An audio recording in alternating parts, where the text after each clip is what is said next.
Little Hands, Big Attitude. Book 2, Little Steps, Big Changes. Chapter 3. Planning.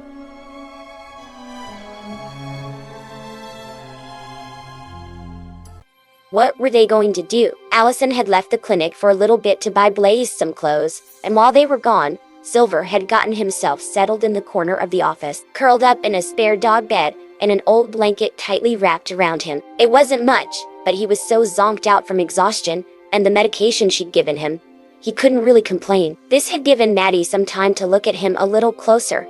He appeared to be just a little bit older than Sonic, his quills and fur light gray color singed by fire and dusted in soot. He wore torn gloves and remnants of socks, but no shoes. Underneath the shredded material, however, Maddie could see markings on his hands and feet.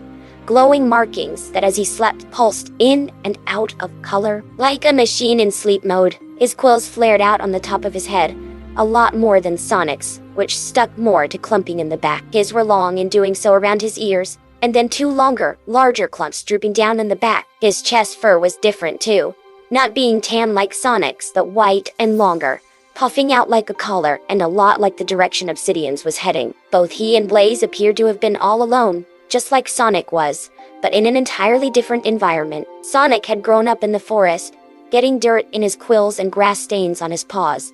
These two appeared to have been living in a place where smoke, soot, and fire was frequent. She wondered if it was susceptible to forest fires, or perhaps it was volcanic. Either way, she had to wonder how their lungs were, having spent time inhaling smoke and ash so much. She wanted to take them in, just like she had with the rest of her boys, but that warning from Commander Walters kept repeating in her head. Stay out of it any further. He had a point.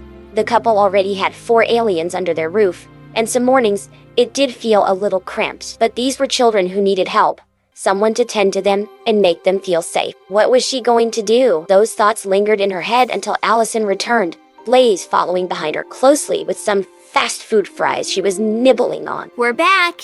So I see. You find something suitable? Blaze nodded. Miss Allison was kind enough to purchase my new garments for me. She says that I do not have to repay her, but I feel that it would be selfish not to at least attempt to. Allison bent down to Blaze's level. Hey, how about this? You can help me with things around here and we'll consider that as repayment, alright? Blaze nodded, but then gave a yawn. You want to get some sleep first? No, I will sleep later. Allison tilted her head slightly. Okay, but I don't want you to keep pushing it further and further, alright? Sleep is good for you, you know. Of course. Where do you wish for me to start? Maddie looked around for a moment. Here. You can help us by putting these papers through the shredder. She patted a large stack of papers. You put the papers into this machine over here, one by one, and it will cut them into tiny strips for us. Of course. Blaze walked over and took a few papers from the pile and slipped one into the machine. It whirred softly, and she watched the strip slide out and into the trash can below. She then looked to Silver as he slightly shifted position. He is breathing much easier now. Yes. And probably sleeping much better. Maddie gave her a smile. If you don't mind me asking, how long were you in that cave? Blaze shrugged. It was hard to keep track of that sort of thing where we were before. Every day was just another day that you were blessed to survive to.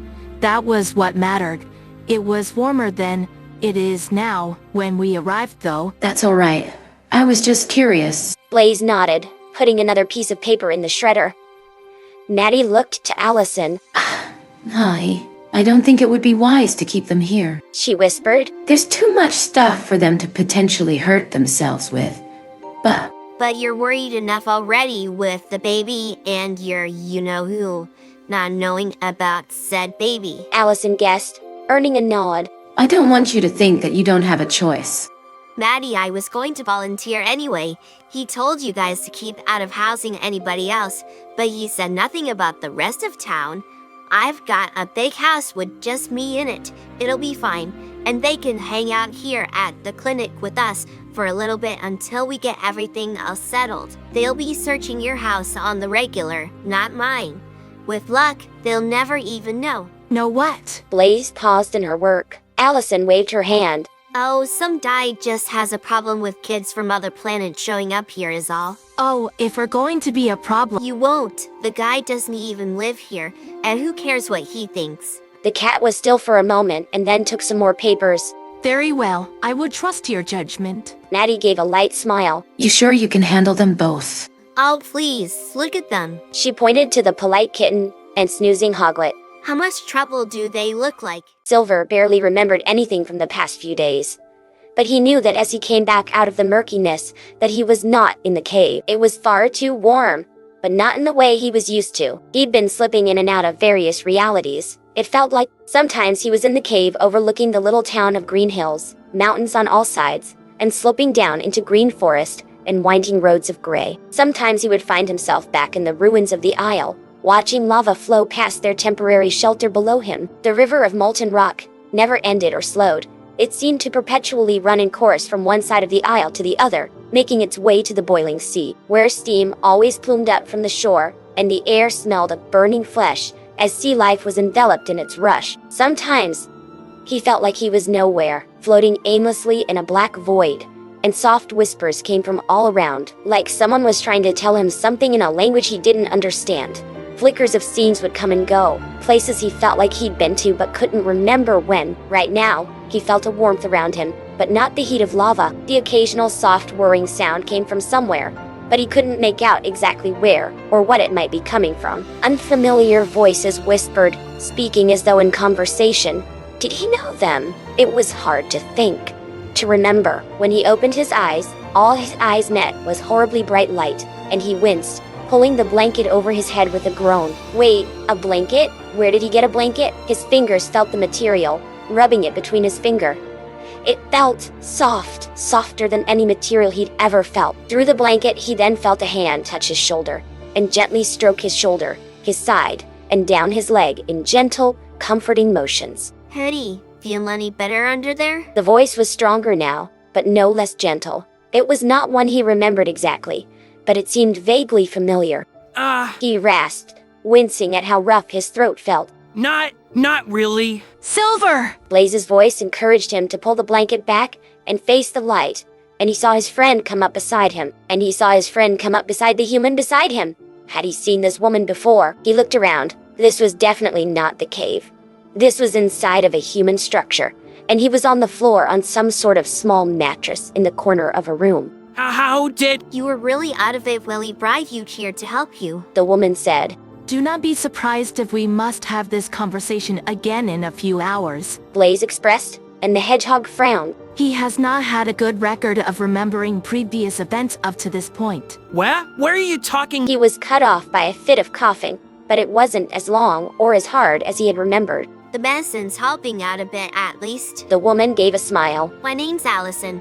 Are you thirsty, Silver? As a matter of fact, he was quite thirsty, in fact. He gave her a nod, and she nodded back. All right, just sit tight and I'll get you something. She got up, and Silver looked to Blaze, who was dressed in some sort of long white coat. What are you wearing? He then looked and found himself in her old tunic. Why am I wearing your tunic? Blaze blushed. You were so cold and shivering. I didn't know what else to do, so... You gave me everything? Blaze nodded. That's what friends do, right? But don't worry, Miss Allison went and got me new clothes. Brand new clothes, Silver, without any holes or singe marks. And I will do the same for you once you're well enough. Allison returned with the clearest water Silver had ever seen. You feel good enough to sit up? Silver tried to do so, but found that he needed Allison's hand on his back to keep him upright. She used the other hand to then gently tilt the cup to his lips, and though he spilled a little, he was able to get most of the water down. It felt so good on his rough throat, and it tasted almost sweet. There was no grit of sand or dirt in it, or the horrible smell of some chemical mixed in. It was pure, clean water. It was a shame that the cup was so small because once it was gone, his throat desperately wanted more. I'm sure you could drink more. Allison remarked, guessing what he was thinking. But we have to take this slow, okay? We'll work our way up. Silver nodded to her, still uncertain of exactly how he and Blaze had arrived here. Blaze seemed safe with this human, however, and so he decided that he should be too. So, are we going to stay here? Allison shrugged. Sort of. You'll be coming back to my house tonight, but for today, I think you and Blaze should just rest and get some sleep. You both need that. And then, what next? We'll take this one day at a time. We'll worry about what next when tomorrow comes. Another day of peace and quiet at the house. Another day of just getting to do whatever I feel like doing. I liked this kind of day. At one time, routine was something I dreaded. A routine day was being tortured and prodded by scientists for hours. But now, it was sitting at home with my oldest brother and the canine, scribbling on blank pieces of paper with crayons, finding whatever items my brothers had left in my reach, and distributing them across the house. And in the evening, getting to greet my new parents when they came home, and then sitting with them on the couch as the house wound down after a long day. Today, Knuckles had left his homework unattended for a few minutes while he went to the kitchen for a drink. And I was fully prepared to strike. Crayon in hand, I pulled myself up on the coffee table, leaning over the paper, and prepared to scribble my mark on "Don't even think about it." Knuckles' voice hollered from the kitchen, and I could see that he wasn't even in view. I can feel your mischief rising up, and I do not appreciate it. He could feel that I was going to do something naughty.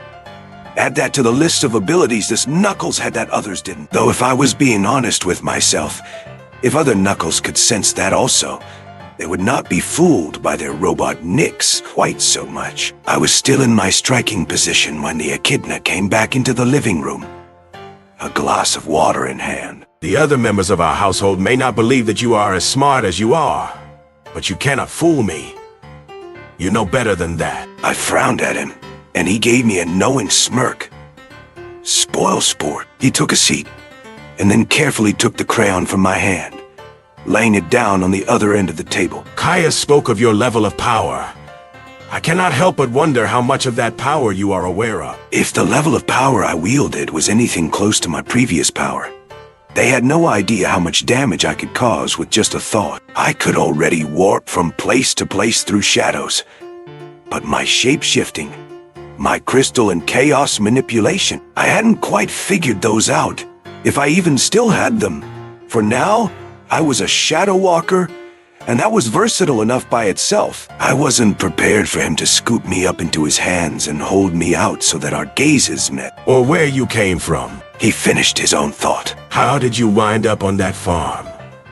Do you remember what happened to you? Oh, Knuckles, I thought. You have no idea how much I remember.